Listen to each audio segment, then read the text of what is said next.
Bonjour et bienvenue pour un nouvel épisode du podcast Projet Libre, le podcast de LinuxFR qui parle de logiciels libres, de communs numériques et de données ouvertes. Et c'est le dernier point, les données ouvertes, qui vont nous intéresser aujourd'hui, puisqu'on va tester un nouveau format pour présenter un événement qui va arriver, le State of the Map 2026.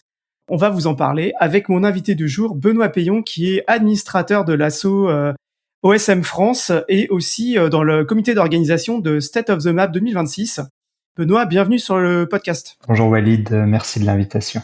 Pour celles et ceux qui n'ont pas écouté les épisodes précédents qu'on a fait sur le podcast à propos de OpenStreetMap, je vous renvoie vers l'épisode d'introduction à OpenStreetMap, l'épisode de la saison 3, épisode 6, qui est paru en décembre 2024, et aussi l'épisode sur la Fédération des professionnels d'OpenStreetMap, saison 4, épisode 14.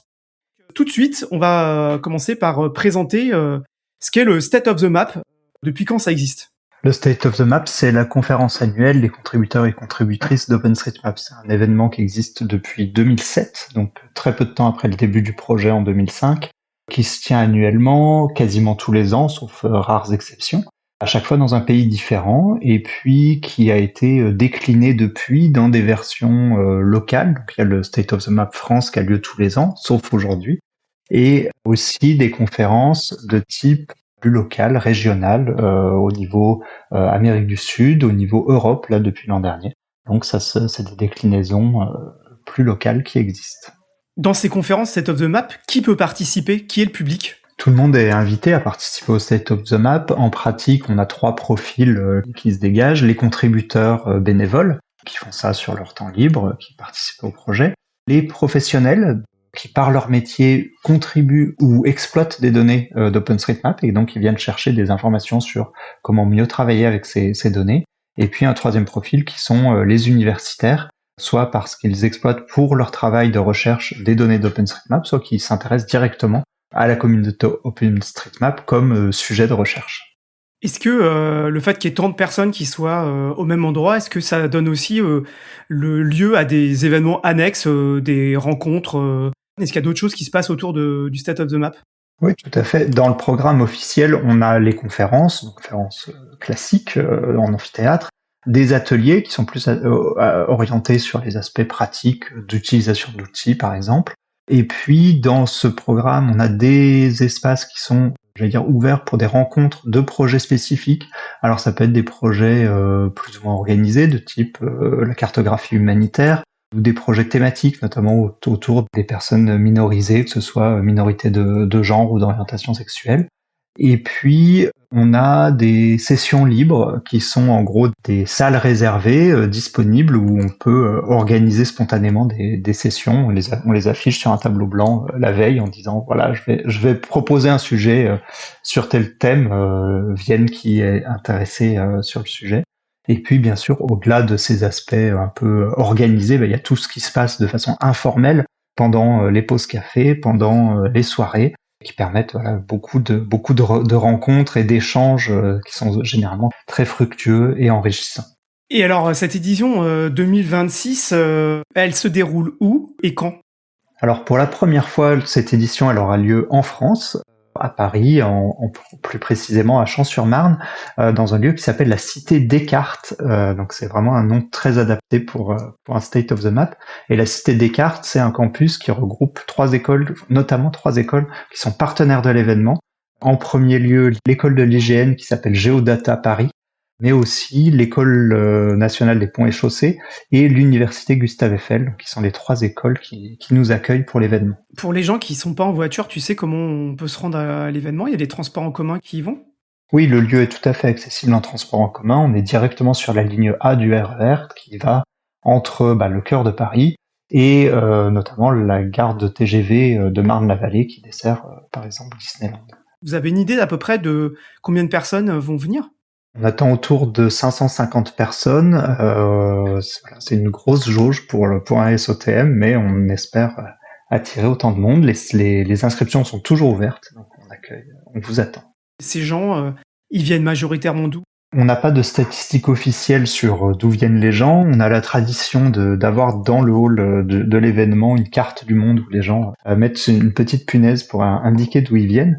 Donc voilà, ça permet d'avoir un aperçu. Globalement, sur un SOTM qui est organisé en France, on aura une bonne partie de public français, une partie essentiellement européenne, et puis des gens qui viendront d'un peu plus loin, d'Afrique, d'Asie, des États-Unis. Voilà, ça reste un événement mondial, mais on aura sans doute des gens relativement proches pour des questions de transport. Donc là, toutes les conférences sont en anglais ? Habituellement, les conférences du SOTM Monde sont exclusivement en anglais. Là, pour la première fois, on a réussi à avoir une série de conférences qui seront en français. Donc, il y aura pas moyen d'avoir la totalité de la conférence en français, mais une partie.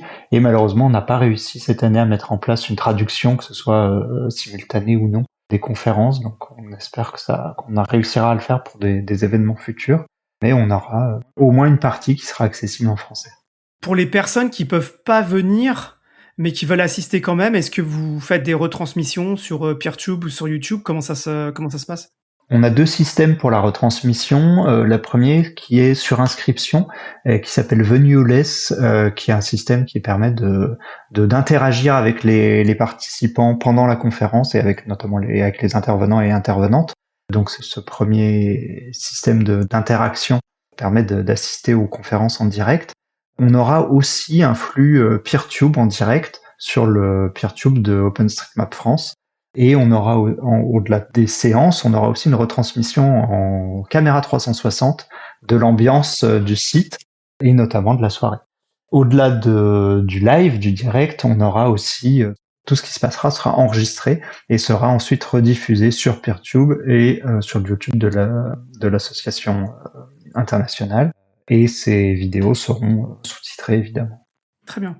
Vous savez s'il y a des moments marquants, des choses qui va pas falloir louper dans cette édition et sur lequel tu peux déjà nous donner quelques indices? Alors le programme est déjà complètement en ligne, donc chacune peut aller voir ce qui va l'intéresser particulièrement dans le programme. Pour moi, l'un des événements marquants quand même, ce sera la session d'ouverture qui sera consacrée à Panoramax, donc la solution pour photocartographier les territoires, qui est de la capture en images 360 des rues, qui est un projet commun, enfin qui est né en tout cas en partenariat entre OpenStreetMap France et l'IGN, qui est un des sponsors et des hôtes de l'événement. Et donc, ça a particulièrement du sens de présenter ce projet qui est en train de prendre une ampleur exceptionnelle dans le cadre de cet événement. Et puis, pour spoiler un peu, il devrait y avoir, à l'occasion de cette ouverture, la présentation du lancement de la fondation Panoramax, qui va devenir un projet indépendant de ses parents d'origine, à savoir OpenStreetMap France et l'IGN. Je pense qu'on reparlera de Panoramax dans les mois à venir. Pour finir, est-ce que un mot sur l'organisation ? Combien de personnes travaillent dans l'organisation de State of the Map, cette édition 2026 ? On est aujourd'hui une bonne quinzaine à participer et on est répartis entre le comité habituel, disons, de la fondation, c'est-à-dire un comité complètement international qui suit l'organisation d'une année à l'autre de ça. Donc c'est des gens qui sont en Allemagne, aux Philippines, à l'autre bout de la Terre. Et puis l'autre partie qui est le groupe local qui s'investit beaucoup là-dedans, avec une répartition un peu des rôles entre les uns qui gèrent le programme et puis d'autres qui gèrent la logistique, les animations, les relations avec les autres, etc. La recherche de sponsors. Voilà, chacun prend sa part avec le jeu de l'organisation asynchrone avec des gens un peu partout à travers le monde qui est particulièrement intéressant pour faire progresser ce projet. Mais on devrait y arriver et proposer un très très bel événement. Très bien. On est déjà à la fin. Je vais te laisser un mot de la fin. Est-ce que tu veux faire passer un message aux auditrices et aux auditeurs du podcast qui seraient susceptibles d'être intéressés par State of the Map ? Si vous êtes intéressé au projet OpenStreetMap déjà, bien sûr, venez à l'événement, ça va être très chouette. Si vous voulez avoir un aperçu de ce que c'est que le State of the Map, je vous invite à retrouver les vidéos des éditions passées. Donc, qu'on retrouve soit sur le site du SOTM Monde, à savoir stateofthemap.org, qui donne des liens vers toutes les éditions, vers les sites de toutes les éditions précédentes, et notamment les retransmissions qui ont pu avoir lieu. Et puis, en particulier pour la France, on a tous les enregistrements qui ont été faits les années précédentes, qui sont disponibles sur le PeerTube de l'association, donc peertube.openstreetmap.fr. Vous pourrez retrouver tout ce qui a déjà été publié, et puis où sera publié ce qui sera enregistré cette année. Et puis l'autre chose que je vous invite à faire, tous et toutes, c'est de rejoindre la communauté des contributeurs et contributrices, que ce soit à travers des groupes locaux. On a aujourd'hui une vingtaine de groupes locaux qui se retrouvent de façon plus ou moins périodique à travers la France. Et puis, si vous n'avez pas de groupe local à côté de chez vous, nous rejoindre sur le forum forum.openstreetmap.fr, où la communauté se rassemble et aura le grand plaisir à vous accueillir pour vos débuts dans OpenStreetMap. Parfait.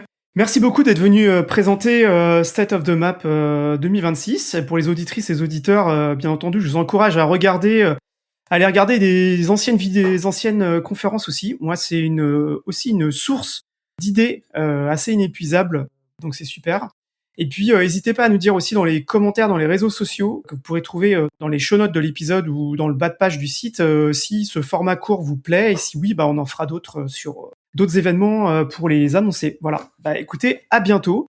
Merci Benoît, et à une prochaine. Ravi de t'avoir eu sur le podcast.